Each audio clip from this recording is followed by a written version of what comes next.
सदाशिवसमारम्भाम् शङ्कराचार्यमध्यमाम् अस्मदाचार्यपर्यन्ताम् वन्दे गुरुपरम्पराम्। हरिः ओम् श्रीगुरुभ्यो नमः। हरिः ओम्. We have completed up to 65th sloka in chapter 18 of Bhagavad Gita. And 66th is the conclusion of the entire Bhagavad Gita. And this is the final and concluding sloka. So that thereafter the slokas will be just concluding slokas. So, Upasamhara slokas. With the 66th sloka, Paramatma is concluding the main teaching. So, this sloka being the final and the last sloka in the teaching part is supposed to be very, very important sloka. And it should be packed with the conclusion of the teaching, the essence of teaching. So, people will be looking forward to know the meaning of this particular sloka. Krishna Paramatma, being a naughty boy, he played a trick in presenting this particular sloka. If you take the Vachyartha of this sloka, you will be totally confused. And people have taken different meanings by taking the Vachyartha of this sloka.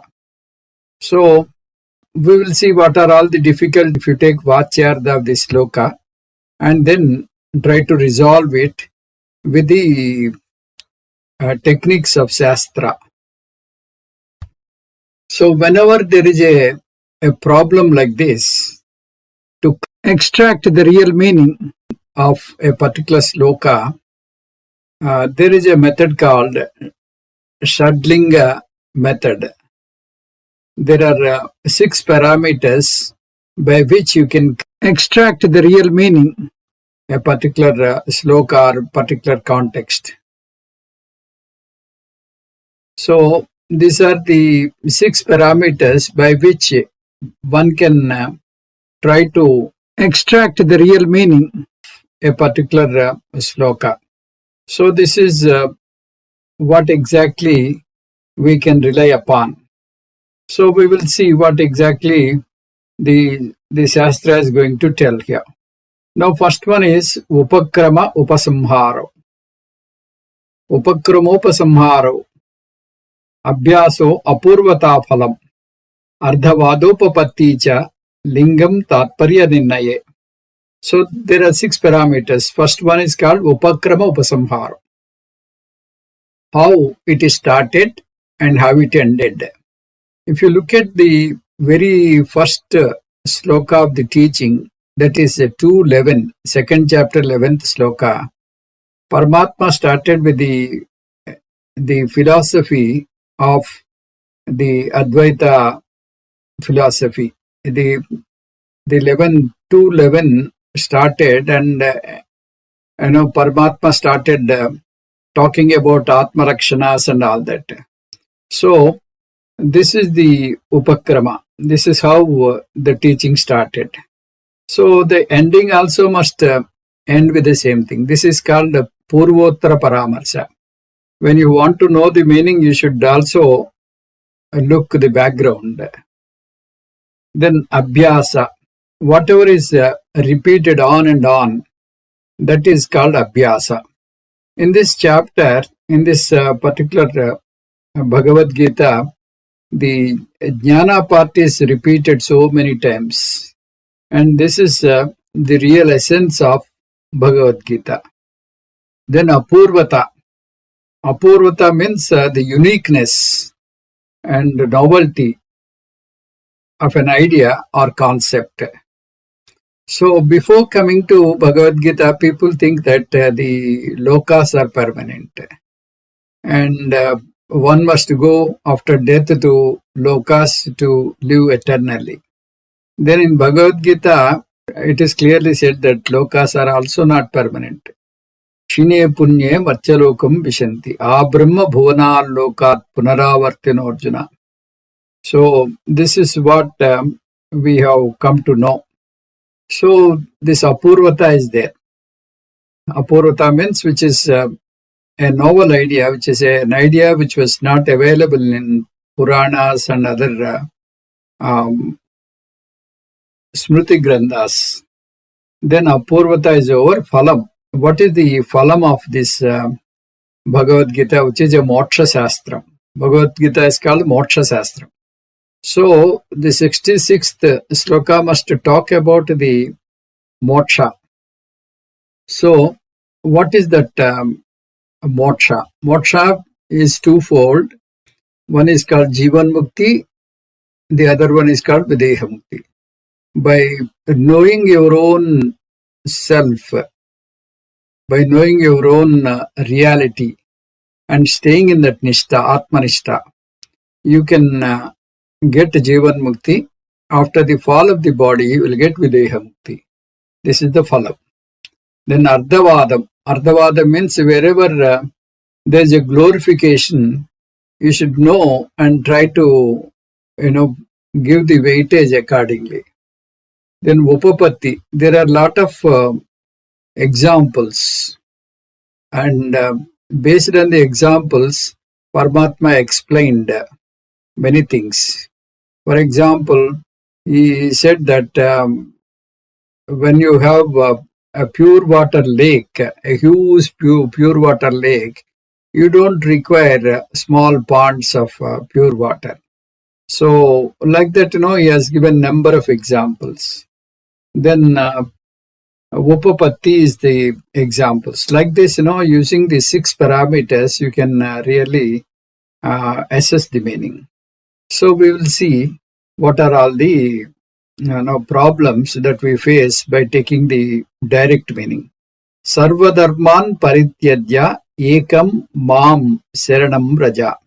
Sarvadharman means by taking all dharmas. Parityajya means by renouncing. Ekam. Ekam means the one and only one. That is Mam, me, Saranam Raja. You have to take, you have to surrender unto me. Aham tva sarva papebhya. So I will see that all your papas are cleansed.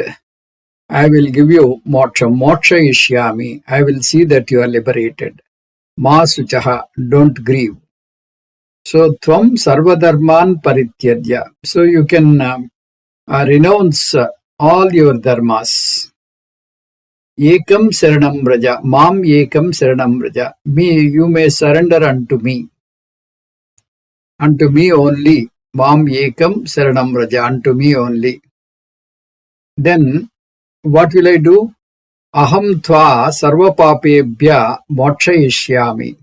So I will see that all your papas will be cleared, and I'll see that you are liberated. Ma suchaha, you don't grieve for this. This is what this sloka says.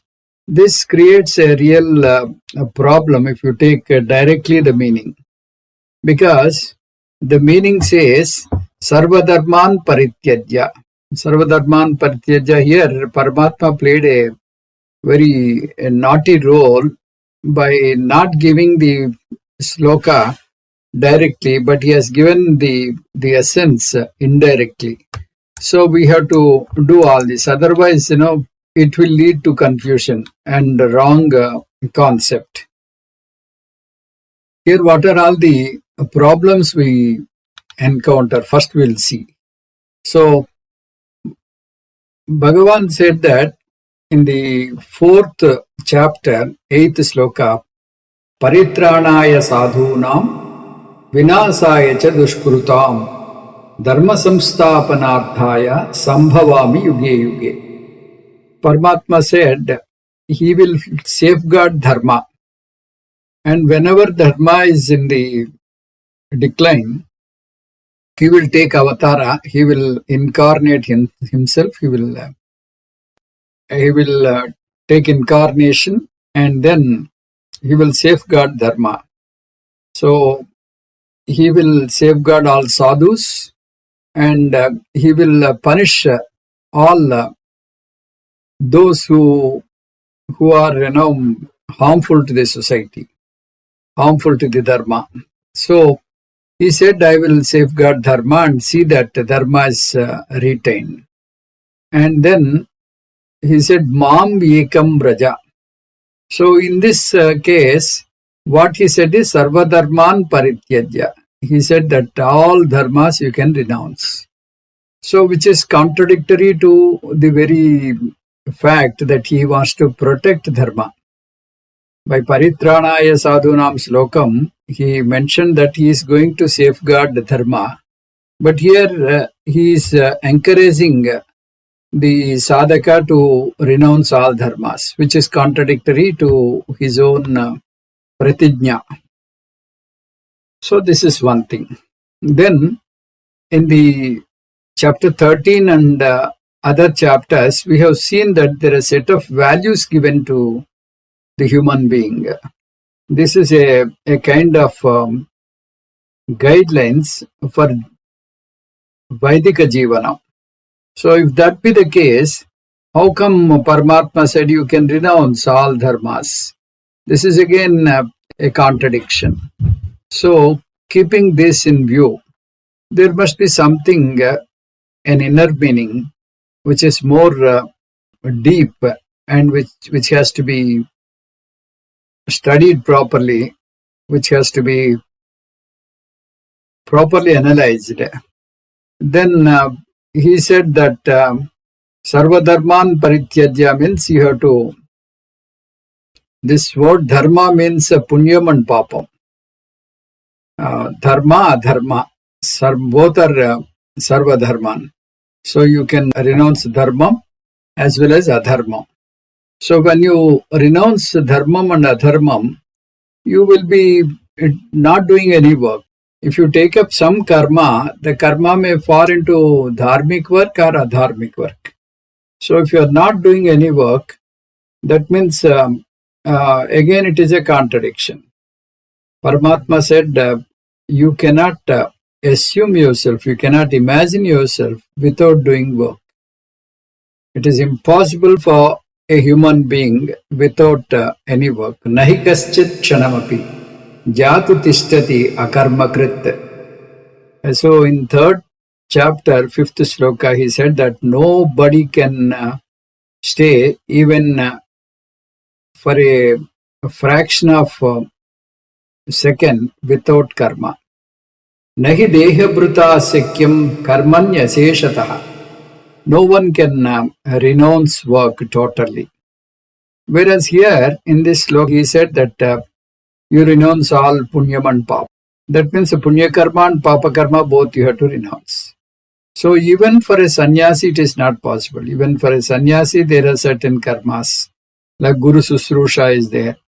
Then Omkara Japam is there. So like that there is some Swadhyayam is there. Some Anushtanam is there for even sannyasi. So no human being can think of no karma. Zero karma. So Sarva Dharman Parityajya he cannot do. So how come Paramatma said that we have to renounce all the karmas unto me? So Prakrute Kriyamanani Gunaihi Karmani Sarvasaha. So the very body, the very nature, if you are tamasic, you will take up tamasic activity. If you are rajasic, you will do rajasic activity. If you are sattvic, you take up sattvic activity. So your own prakriti, your own nature will pull you into action. If that be the case, how come Paramatma said, Sarva Dharman Parityajya? So this is one big puzzle. So here we have to say, we have to take that Dharma Thyagam. Dharma Thyagam means Karma Thyagam. Karma Thyagam, how will you do? Karma Thyagam you cannot do according to Bhagavad Gita alone. So this is a technical way of presentation. Karma tyagam means deha abhimana tyagam. Deha abhimana tyagam is karma tyagam. So how come deha abhimana tyagam is karma tyagam? So as a jnani, when you go to a jnani stage, you will be doing all the work. So when you're doing all the work, you are under a mind state, you are in particular mind state that you are not karta, you are not bhokta. With that state of mind, whatever the work you are doing, you don't accrue agami punya because you are akarta abhokta. So with this akarta and abhokta status, if you are doing karma, then you cannot accrue any papam or any punya, whatever be the karma you take up. Generally, a jnani will not purposefully do any bad work, any adharmic work. He will be doing only vihita karmas, para upakara karmas. Even punyam also he will not accrue because he is doing it with akartrutva, akarta abhokta. So with atma jnanam he is doing. Atma will not have any kind of kartrutva. So with this mindset, he is doing all the work. When you acquire Atma Jnanam, you can shed the Deha Abhimanam. When Deha Abhimanam is not there, even though he is doing karma, so that karma is not accruing the agami. Pasyan, Srunvan, Sprusan, Jigran, Asnan, Gachan, Swapan, Swasan. So, Atma Jnani, even though he is seeing, he is hearing, he is touching, he is smelling, he is eating, he is walking, he is sleeping, he is breathing, whatever be the things he is doing, he is not doing anything. Sarvadharman parityajya, we have to see in 3 different stages. So first thing is we have to renounce all karmas. First thing is we have to renounce all karmas. Second, when you want to renounce karma tyagam, if you want to do, if you want to perform karma tyagam, deha abhimana tyagam you have to do. So if you have to do, this is the second stage. Third stage, if you have to perform deha abhimana tyagam, then you should acquire atma jnana. So when you acquire atma jnanam, you know the reality of jiva. When you know the reality of jiva, my real nature is atma. So as atma, I am not doing any work. In a technical term, tvampada jnanam, this is the knowledge of jiva. Here we have to remember one thing, sarva dharma parityajya. This is, in technical term, we can say this as tvampada jnanam. Here we have to remember one thing, sarva dharma parityajya means we have to renounce all noble karmas also. So if you take that you have to renounce all noble karmas, that is somewhat not reasonable, isn't it? To do noble karmas is a very rare thing. If you renounce all noble karmas, then how come Shastra is advising such thing? This is the a paradox. So here what we have to understand is we have to allow the body to do the noble karmas or punya karmas. Then only such karma will protect the society. Ajnani must safeguard dharma. At the same time, jnani must also safeguard dharma. So both must do punya karmas. There is no exemption. Loka sangrahamevapi sampasyan kartumarhasi. So for the sake of the good of the society, for the welfare of the society, even jnani is supposed to do karmas. For jnani, he is not the body, he is not the mind, he is only the witnessing consciousness. So for a witnessing consciousness, there is no kartrutvam, there is no bhoktrutvam. Therefore, even if Jnani does some work, he is doing it with a feeling that he is a karta and abhokta. So in my presence, this body, mind, sense complex is doing all this. With this clear knowledge, he is doing all this work. So with this kind of Atma Jnanam, doing karma is called Jnana Karma Sanyasa. Chapter 4 is given with this title, Jnana Karma Sanyasa. In that, this particular topic is discussed in a detailed manner. Swadharma Parityagam Akartrutva Swarupa Jnana. Jnana Yogam, this is the first stage. Mam Ekam Saranam Vraja. Vraja means you come to me. Who said? Paramatma said, you come to me alone. Who is that Bhagavan? Krishna Paramatma. People take this in such a way that the Vaishnava Bhaktas will take that you have to pray only Krishna Paramatma, not even Ishvara and Shankara or Shakti and all that. So they go to this extreme. So here we have to understand when we say Mam Ekam means we have to take the steps like this. First we have Ekarupa Ishvara. Krishna Paramatma as Devaki Putra, Vasudeva Putra, and Arjuna's brother-in-law, Arjuna's Sakha. That means he is having a human form, Ekarupa Ishvara, that is what we call technically. Then we have to go to Anekarupa Ishvara. Anekarupa Ishvara means the same Ishtadaivam is all over the world. This is Viswarupa Darshanam, which was mentioned in chapter 11 of this Bhagavad Gita. So Bhagavan is present everywhere. You cannot find even an iota of a place where Bhagavan is not. So Bhagavan is appearing everywhere. Then the next step is Arupa Ishvara. Bhagavan is Nirguna Brahma.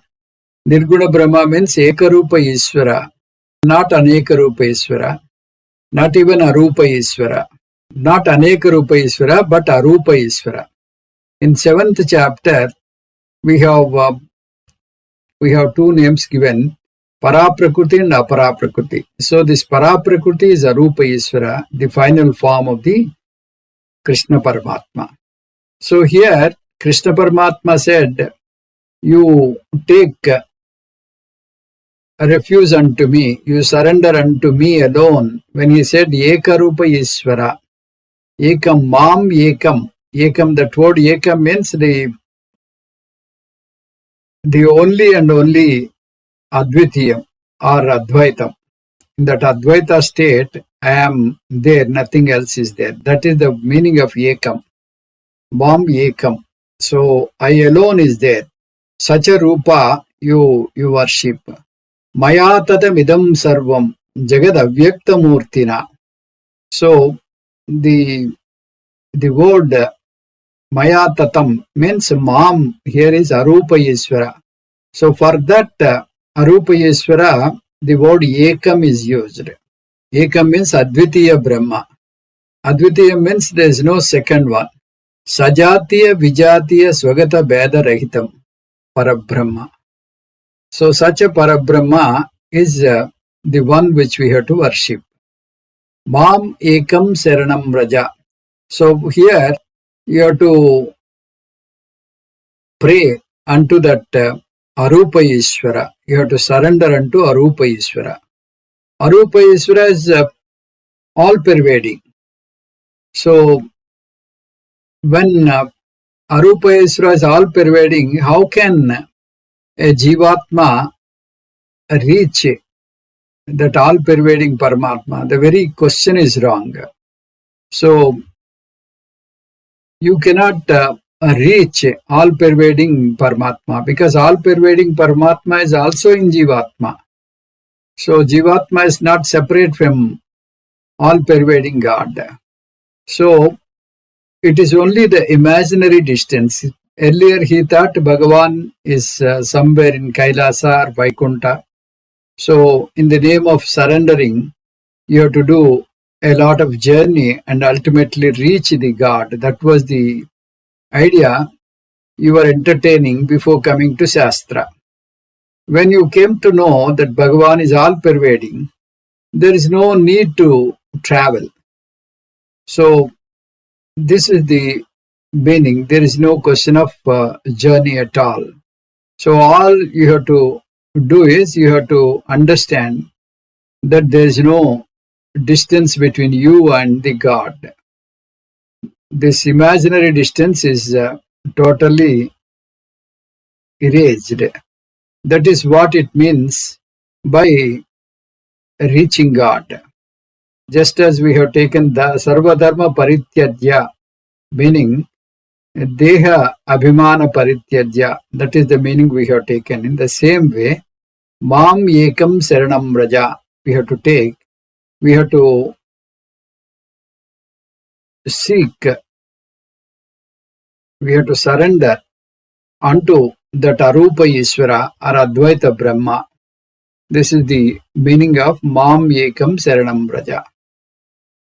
So, you should understand Bhagavan is not different from me, not away from me. These are the two mistakes we were entertaining before coming to Shastra. What were the two mistakes? First mistake is Bhagavan is different from me.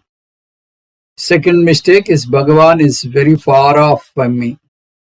So both are mistakes.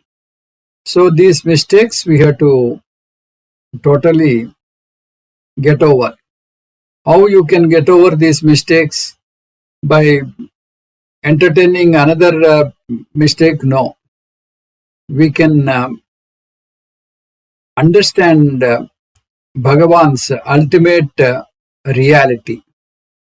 The reality of Bhagavan is all-pervading Bhagavan, cannot be different from me, cannot be away from me. So this is the knowledge you should have. So Bhagavan is not away from me, not different from me. This knowledge will make you understand Jivatma and Paramatma are one and the same. This Aikya Jnanam you can clearly understand. Now, what is the Saranagati? For the Saranagati, there are so many meanings. The Saranagati, the ultimate meaning of Saranagati is Jivatma and Paramatma are one and the same. So, if you want this Aikya Jnanam, you should shed the mistaken identity of Jivatma, that Jivatma is bounded by the body, mind, sense complex and all that. And you should have a clear knowledge that Jivatma and Paramatma are one and the same. They are nothing but one Chaitanya Tattva.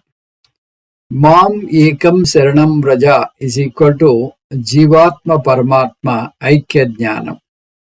To acquire the Aikya Jnanam of Jivatma Paramatma is nothing but Mam Ekam Saranam Raja. So, Jivatma Paramatma are one and the same. This kind of knowledge is called Mahavakya Jnana. In Upanishads, there are umpteen Mahavakyas. Out of so many Mahavakyas, only 4 Mahavakyas are given as sample Mahavakyas. They are Tattvamasi, Aham Brahmasmi, Prajnanam Brahma, Ayamatma Brahma. These are the 4 Mahavakyas. So, Tattvamasi means you are that. Aham Brahmasmi. So, I am that Brahma.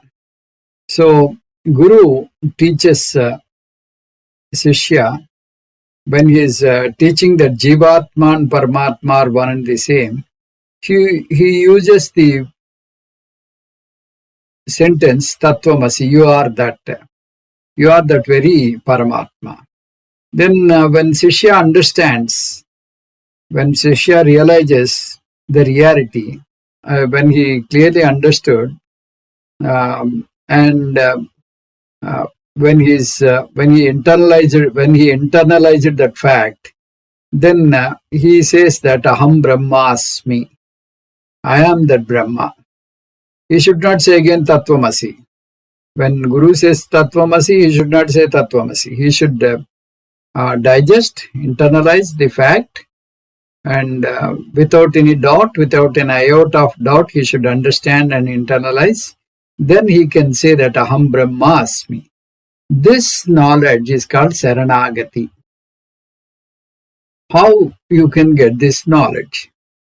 So this knowledge is acquired by Brahmanishta Guru.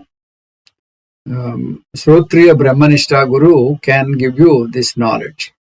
So by exposing yourself to such a Guru in 3 different sadhanas, Sravanam, Mananam, Nididhyasanam. So who told that you have to get this knowledge from Guru?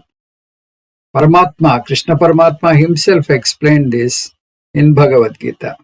Tadvidhi pranipatena pariprasnena sevaya upadechanti te jnanam jnaninaha tattvadarshinaha. So from Guru you should get the knowledge, Aham Brahmasmi. So this is what we call self-knowledge. If you get this self-knowledge, what is the benefit? This is the very fundamental question anybody can get. Because unless and until you get some benefit, nobody is interested in acquiring a knowledge. This is the very fundamental thing. Everybody is interested in getting the result. So what is that I get out of this knowledge? Mam ekam saranam. So mam ekam saranam means you will be free from samsara. So who can relieve you from samsara? Paramatma alone.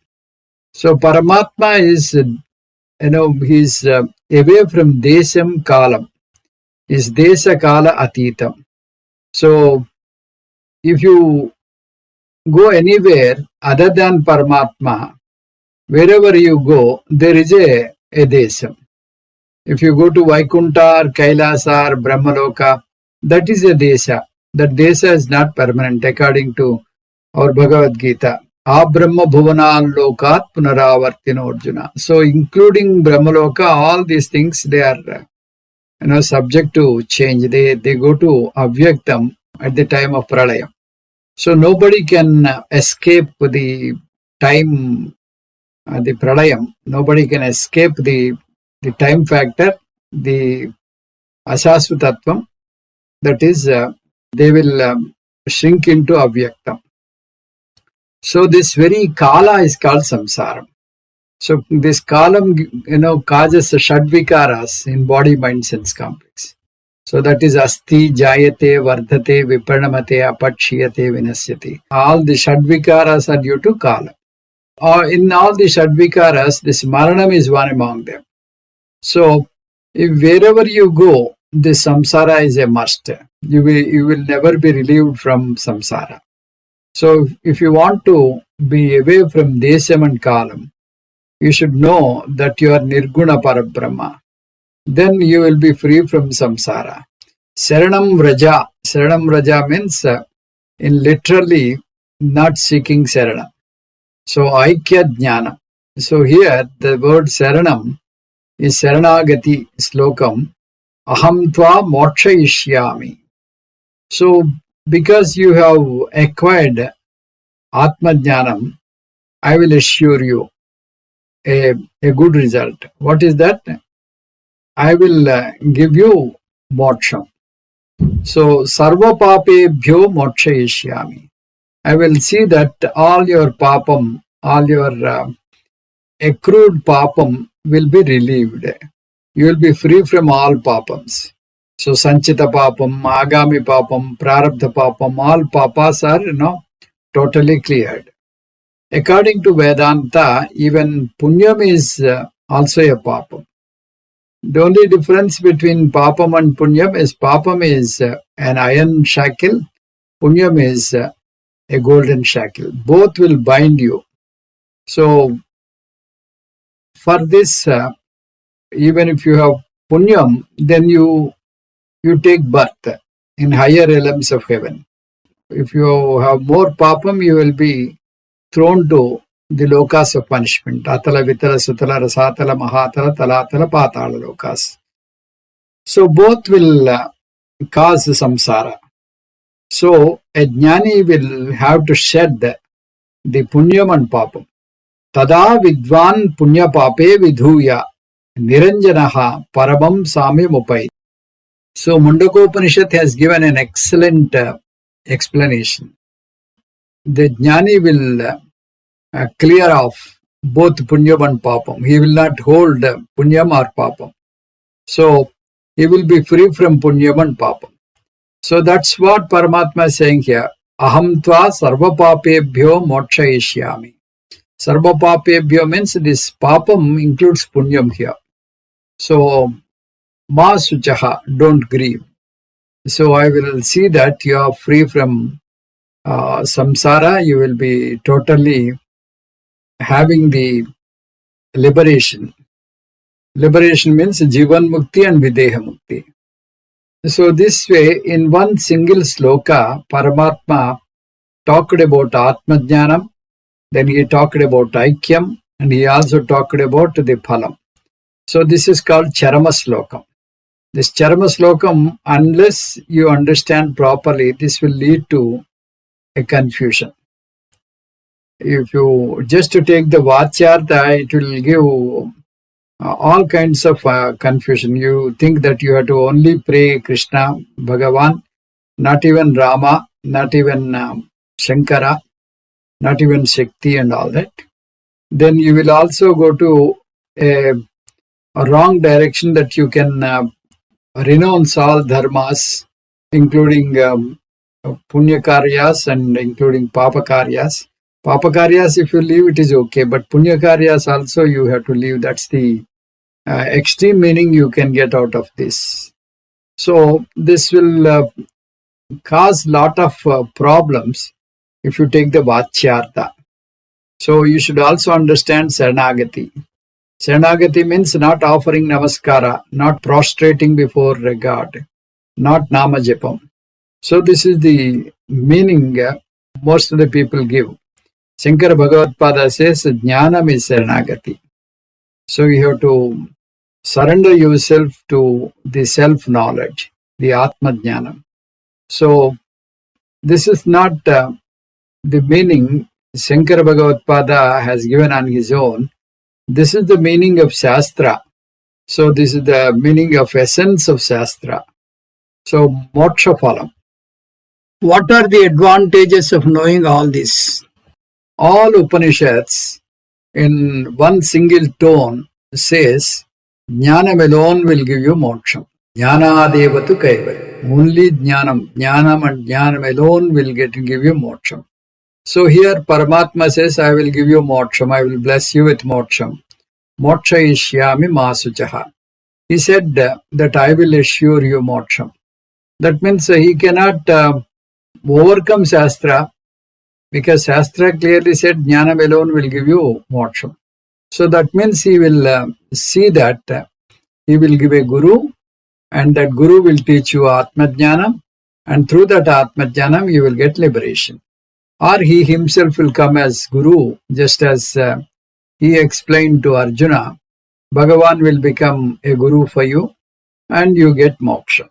So Jnanam alone will give you moksha. This is the common thing which is strewn all over the Upanishads. Not once, so many times it is mentioned here. Tamevam vidvan amrutaiha bhavati. Nanyah panta ayanaya vidyate. Jnanam alone will give you moksham. There is no other way. There is no shortcut. So Jnanam is not one among so many methods. Jnanam is only and only way. In Svatasvataropanishad,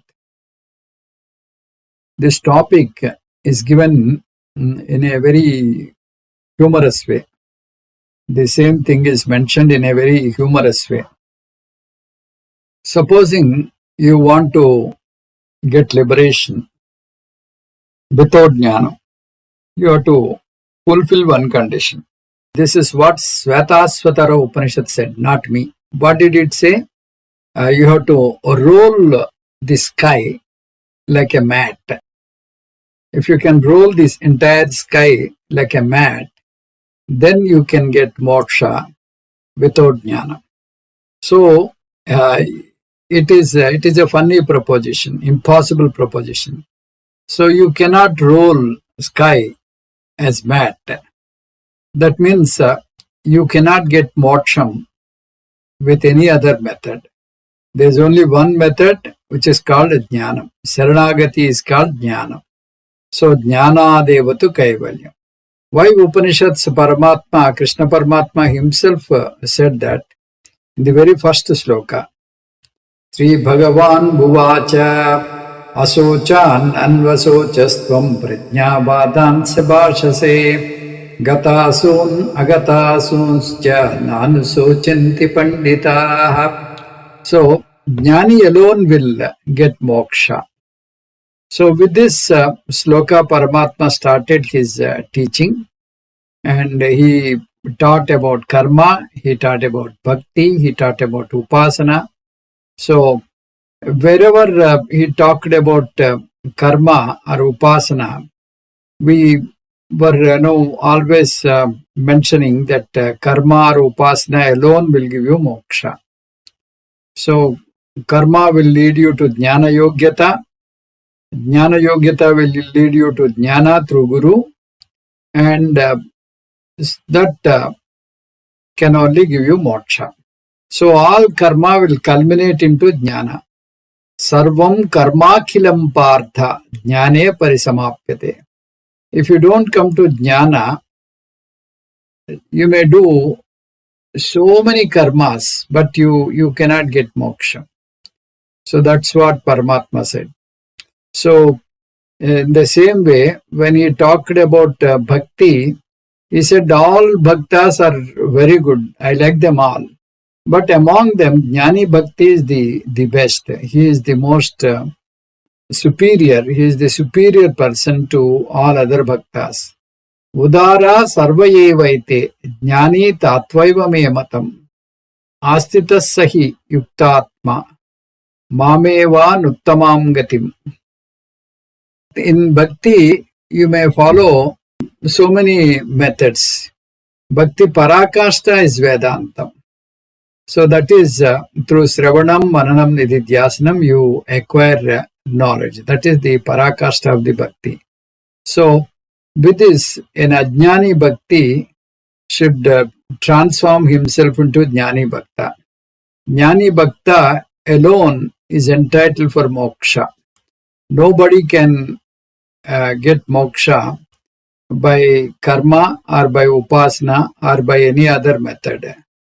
So this one must be clear, and this is the essence of Sloka 66, and the same thing which he mentioned in chapter 7, chapter 9 and chapter 12 is again and again Paramatma mentioned this, and whatever be the karma you take up, whatever be the bhakti you show, and ultimately you have to surrender unto God.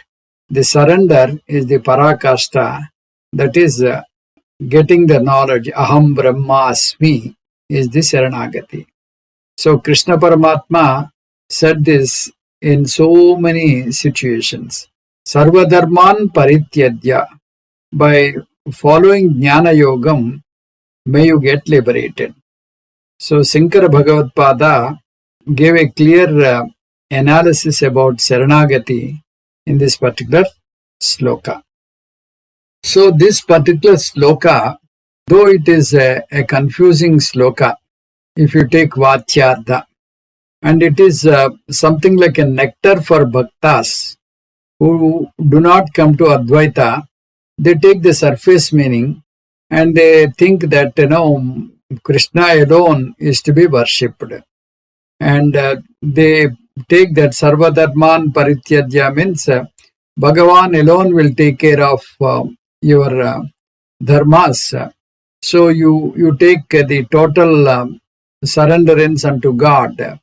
He will take care of the rest. So Paramatma promised moksham without jnana. So jnana is not necessary. Here they will quote this sloka number 66 of 18th chapter and say jnanam is not required and karma is enough, bhakti is enough to get moksham, because Paramatma himself promised in this particular chapter, and this is the conclusion of Bhagavad Gita. That is the sad part of it. So this sloka must be properly understood.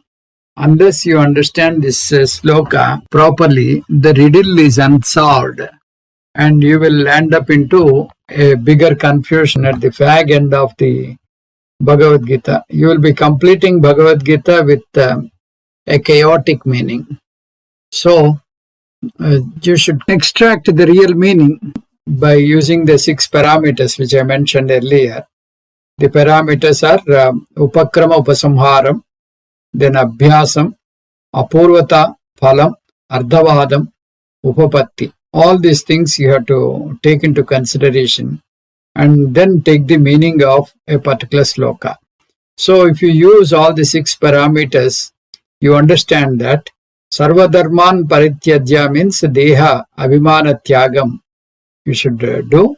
Then Mam Ekam Saranam Braja means that the Isvara on which you have to surrender is Advaita Parabrahma, Advaita Isvara, Arupa Isvara, Nirguna Parabrahma.